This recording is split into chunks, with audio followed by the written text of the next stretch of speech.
ஆண்டவராகிய இயேசு கிறிஸ்து நாமத்தினாலே உங்களை வாழ்த்துகிறேன். இந்த மாத்தின் வாக்குத்தத்தம் ஏசாயா 44 அதிகாரம் 21 வசனம். யாக்கோப்பே, இஸ்ரவேலே, இவர்களை நினை, நீ என் தாசன், நான் உன்னை உருவாக்கினேன்.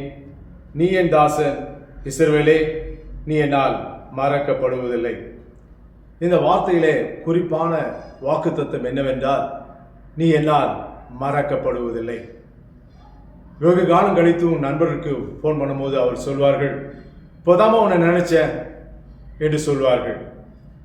அதே போல பழைய நண்பர்களை பஸ்ஸிலோ இல்லை ட்ரெயினிலோ பார்க்கும்போது, உங்கள் வீட்டுக்கு நான் வரலான்னு நினைச்சப்பா, ஆனால் சூழ்நிலை மாத்திரம் எங்களுக்கு அமையல என்று சொல்லி அவர்கள் சொல்வார்கள். பல சூழ்நிலை காரணமாக அவர்கள் மறந்து போயிருக்கலாம். ஆனால் நாம் தேவாதி தேவனோ நம்மை மறக்காமல் இருக்கிறார். சங்கீதம் 115:12 பார்க்கிறோம், கர்த்தர் நம்மை நினைத்திருக்கிறார், அவர் ஆசீர்வதிப்பார் என்று.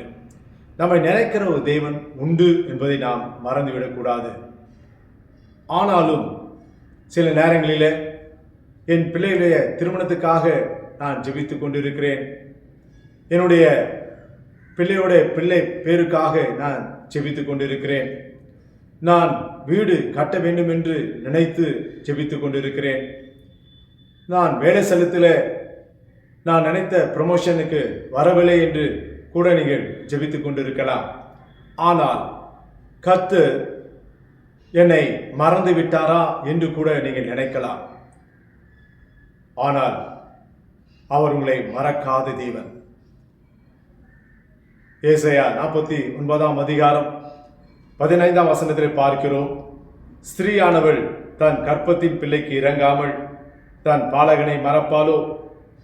அவர்கள் மறந்தாலும் நான் உன்னை மறப்பதில்லை என்று. யார் உங்களை மறந்து போனாலும் உங்களுக்கு மறக்காத தேவன் ஒருவர் இருக்கிறார் என்பதை நீங்கள் மறந்துவிடக்கூடாது.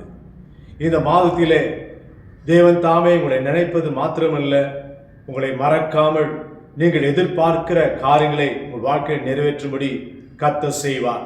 உங்கள் காத்திருக்கிற காத்திருப்பு ஏற்றபடி பலனை காணும்படி தேவன் இந்த மாதத்தில் அவர் செய்ய போகிறார். எனவே நீங்கள் தேவனில் வைத்திருக்கிற அந்த விசுவாசத்தை நீங்கள் விட்டு விடாமல் அதில் உறுதியாக இருக்கும் போது கர்த்தர் உங்கள் வாழ்க்கையில அதிசயங்களையும் அற்புதங்களையும் காணும்படியாக தேவன் செய்வார். எனவே நீங்கள் எப்பொழுதும் அவருடைய காரியத்திலே, அவருடைய செயல்பாடுகளே எப்பொழுதும் சந்தேகப்படாமல், கர்த்தர் நிச்சயமாக எனக்காக யாவற்றையும் செய்து முடிப்பார் என்று சொல்லி நீங்கள் உறுதியாயிருங்கள். கர்த்தர் தாமே தம்முடைய வல்லமை வெளிப்படுத்தி காரியங்கள் எல்லாம் வாய்க்கப்படி தேவன் செய்வார். இப்பொழுது நாம் ஜெபிப்போம். அன்பின் ஆண்டவரே, அன்பின் இயேசு சுவாமி, இந்த நாளிலும் இதை பார்த்து கொண்டிருக்கிற ஒவ்வொருவருக்காக சமூகத்தில் வருகிற ஆண்டவரே, நீ சொன்ன வார்த்தையின்படி, நீ என்னால் மறக்கப்படுவதில்லை என்ற வார்த்தையின்படியாக இவர்கள் என்னென்ன காரியங்களுக்காக உம்மை நோக்கி ஜெபித்துக் கொண்டிருக்கிறார்களோ, உம்மை நோக்கி எந்தெந்த காரியத்துக்காக அவர்கள் அழுது கொண்டிருக்கிறார்களோ, அந்த காரியங்கள் எல்லாம் இந்த மாதத்திலே நீ தாமே நிறைவேற்ற வேண்டுமாய் கேட்கிறோம்.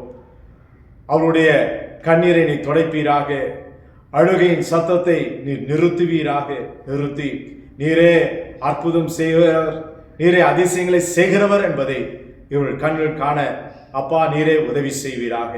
உமது கரம், பலத்த கரம் செயல்பட வேண்டுமாய் கேட்கிறோம். நீர் தாமே பெரியவர் என்பதை நிரூபிப்பீராக.